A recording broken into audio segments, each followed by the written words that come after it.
Hi, I'm going to show you how to sew the Halyard 300 and Halyard 600 material. When you get your material, it will either be blue and white or it'll be 2 sheets of blue. It's the same stuff, it just means that the blue and white stuff was already pre-sealed. So it will have this line on some of your squares, if it was from an edge piece. 2 sides of this material is pre-seamed to make it quicker for the hospitals to use. This doesn't really affect us too much, so you're going to do the same process no matter if it has this pre-seam or not. I'll talk about what this does later. When you're doing this, use as few pins as possible, preferably no pins if you can avoid it. We don't want to put any holes in the material that aren't necessary, that aren't going to have thread through them to fill up that space. So when you get your material, you're going to kind of pull it apart. The laser is hot, obviously, so that's how it cuts. So it's going to kind of melt it together a little bit. You just pop that apart all the way around. If it was pre-seamed from the factory, then that side is only going to pop apart on 3 sides. And you're going to put your right sides together, so you're going to reverse these. And you want your 7-inch side, your shorter of the 2 sides, you're going to sew those together with a narrow seam.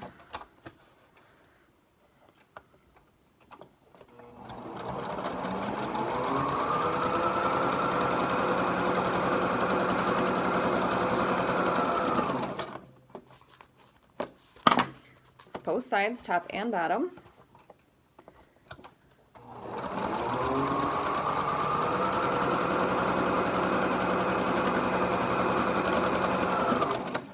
If you're starting with a piece that was already pre-sealed, you're still going to flip it right sides together, but since this side is already sealed, you only have to sew down the bottom side.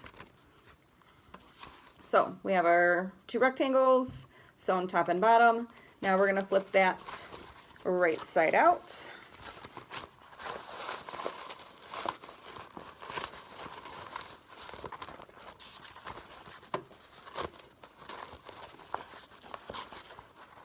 And you're going to use your fingers to press this together. If you like to use the Wonder clips, those will be great, or paper clips. I use binder clips. At this step, I don't even need to do that. I just press with my fingers to hold it down, and then we're going to do another very narrow stitch.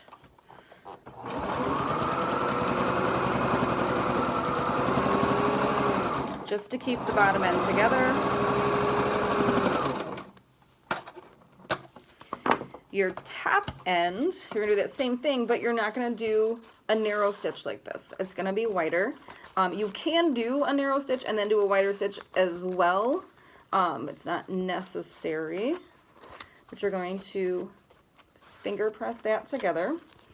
You wanna make sure that there's enough space between the top of your mask and your stitch that you can put your wire in. Wire or the flat metal pieces that the sheet metal union is getting for us. If you're waiting on those pieces, if you have not received them yet, they are coming. We should have them in the next day or 2. You can get all of your pieces sewn up to the very last step, and then when those metal pieces come in, you can just insert them, do the last step, and then they're done. Okay, so this seam is going to be wider. I'm just double checking, make sure that I have enough space to put my wire in. And sew that across.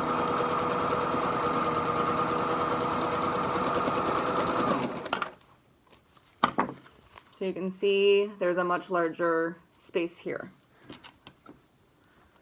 So when it's time, the wire will just slide right in. Okay? So next step, if the tails bother you, you can trim them. It's not necessary at this point, but the next step is then to put your pleats in. The pleats are not important that they're all exactly equal. The important part is that the length of your finished mask is between 3.5 and 4 inches. The closer to 4 inches, the better. And it needs to have 3 pleats, so don't eliminate a pleat to make it long enough. Stretch out your pleats if you need to. I'm a perfectionist when it comes to pleats, so I pre-did a couple, so you didn't have to watch me fiddle with pleats. So I was talking about those binder clips. I like to use binder clips because I have a ton of them around, and they are sturdy and they squeeze really easily. I don't like the Wonder clips. They're too small for my fingers, but you can use whatever you need to use. So if you are waiting on the nose pieces to come in, you can do all the way up until the last step. You're gonna sew and tack down this one side of your pleat. The other side, you're still gonna sew the pleat part, but you'll leave this little pocket open. So just start a little bit lower when you sew that side. Okay, so I'm going to tack down these pleats.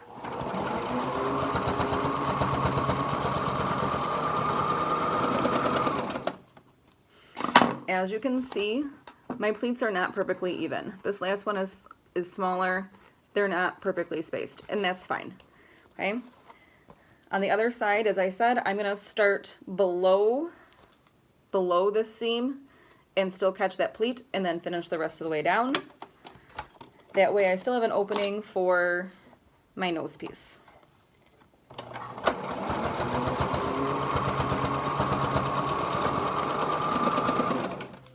Okay, so my pleats are tacked down. I can still get my nose piece in here. It's open right there.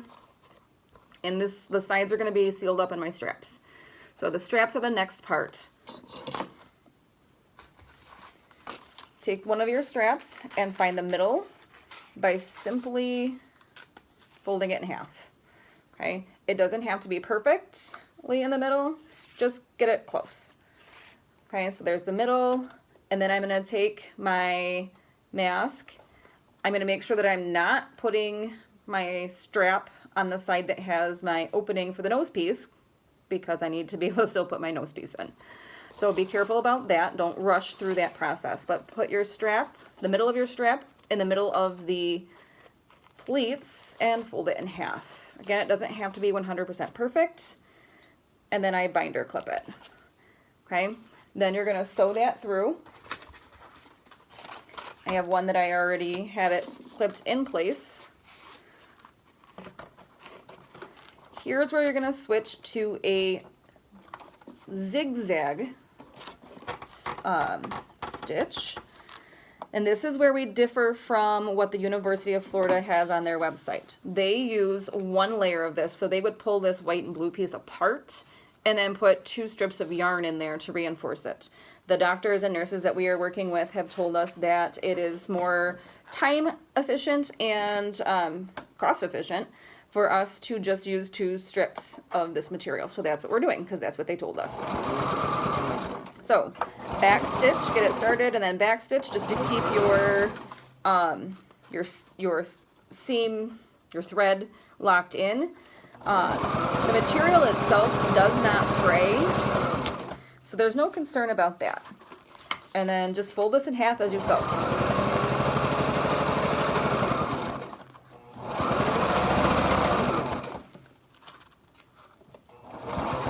And sorry about that, my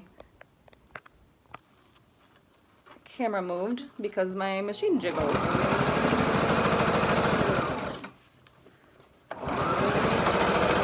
Okay, when you get to the point where you're coming on to your the pleated section, advance a little bit, back stitch, and then advance again. Okay. My pleats have already been tacked down, so I don't have to worry about my pleats coming undone. I go over this a little bit slower because you're going through 8 at least layers depending on how your pleats are.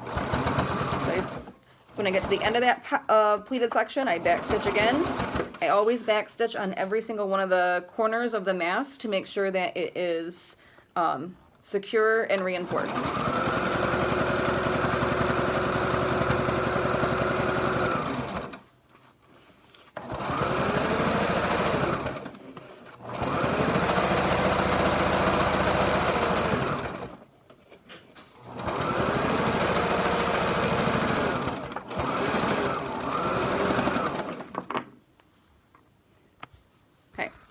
Then what you'll do is